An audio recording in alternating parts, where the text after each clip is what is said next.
Assalamualaikum warahmatullahi wabarakatuh. Halo semuanya, perkenalkan nama saya Irna Silvia dengan NPM 0018. Saya berasal dari Administrasi Bisnis PSDKU Panganan. Di era modern saat ini, sektor kreatif memainkan peran penting dalam membentuk budaya, ekonomi, dan kehidupan sehari-hari kita. Mulai dari fashion dan desain hingga film dan musik. Industri yang dikenal sebagai ekonomi kreatif mencakup berbagai sektor. Dalam video kali ini, saya akan menjelaskan terkait industri kreatif serta subsektor dari industri kreatif.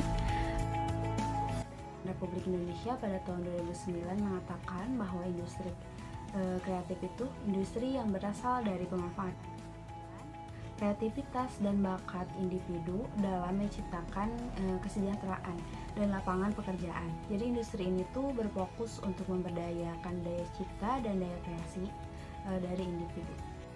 14 subsektor dari industri kreatif, yaitu apa saja? Ini dia. Tidak mungkin akan menjelaskan semuanya satu persatu. Saya di sini akan menjelaskan satu subsektor, yaitu film, video, dan animasi. Industri kreatif film adalah bagian dari industri kreatif yang fokus pada produksi, distribusi, dan promosi film, di mana industri ini tuh melibatkan berbagai aspek seperti pembuatan film, televisi, dan konten video lainnya. Industri kreatif film mencakup berbagai elemen, termasuk pembuatan film independen, produksi film komersial, produksi konten untuk televisi dan platform streaming, serta pemasaran dan distribusi film. Subsektor film. Jadi terbagi menjadi beberapa aspek ya. Yang pertama itu pengembangan naskah, di mana ini tuh merupakan tahap awal dari pembuatan film, seperti penulisan, pengeditan, penyempurnaan naskah. Kemudian yang selanjutnya ada produksi, di mana produksi ini tuh kayak pengambilan gambar, pengaturan lokasi, pengaturan cahaya, rekaman audio, dan pengaturan teknis lainnya yang terkait dengan pembuatan film. Kemudian ada penyutradaraan. Memimpin para pemain dan kru produksi itu untuk mewujudkan visi kreatif dan naratif tim. Kemudian sinematografi, di mana sudut pengambilan gambar, pengaturan komposisi visual, penggunaan pencahayaan, dan lain-lainnya. Kemudian yang selanjutnya ada desain produksi, di mana pembuatan set, desain kostum, properti, dan lain-lain. Kemudian ada penyutingan, di mana proses memilih dan mengatur menyusun adegan dalam urutan yang sesuai ya, yang sesuai dengan alur cerita. Kemudian ada efek visual, penggunaan teknologi perangkat lunak untuk menciptakan efek visual ya dalam film.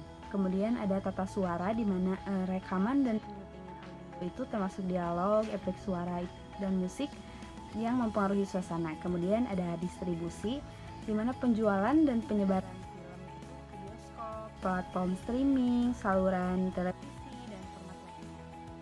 Kemudian pemasaran dan promosi, jadi upaya untuk memperkenalkan film kepada audiens melalui pemasaran kayak trailer, materi promosi, konferensi pers, dan strategi promosi lainnya.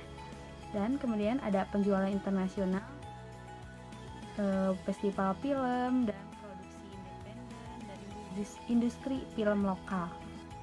Industri kreatif film memiliki potensi yang besar ya dalam berbagai aspek, yaitu yang pertama ada potensi kreativitas, di mana industri film ini memberikan ruang bagi para seniman dan profesional kreatif untuk mengekspresikan ide dan visi mereka melalui cerita, gambar, dan musik, dan menggunakan teknologi yang canggih. Kemudian potensi ekonomi, di mana industri film dapat memberikan dampak ekonomi yang signifikan melalui pendapatan di penjualan tiket bioskop, distribusi film, penjualan DVD, dan lain-lain.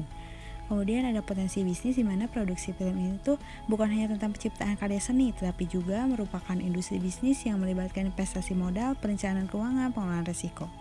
Dan selanjutnya potensi pengaruh budaya, di mana film ini memiliki kekuatan untuk mempengaruhi dan membentuk budaya.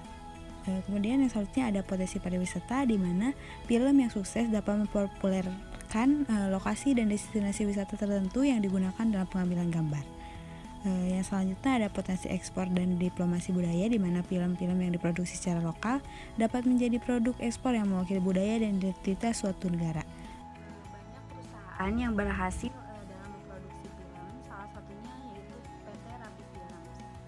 Jadi PT Rapi Film ini tuh merupakan salah satu perusahaan produksi film yang pertama beroperasi di Indonesia. Mereka itu menghasilkan banyak film yang sukses. Berikut merupakan salah satu contoh film populer yang diproduksi oleh Rapi Films, yaitu Pengabdi Setan 2. Adalah film horor supranatural yang merupakan sequel dari film Pengabdi Setan yang sukses.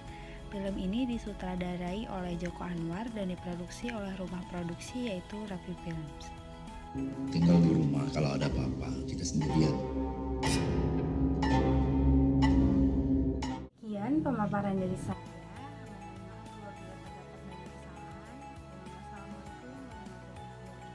Mohon maaf apabila terdapat banyak kesalahan. Wassalamualaikum warahmatullahi wabarakatuh. Sampai jumpa.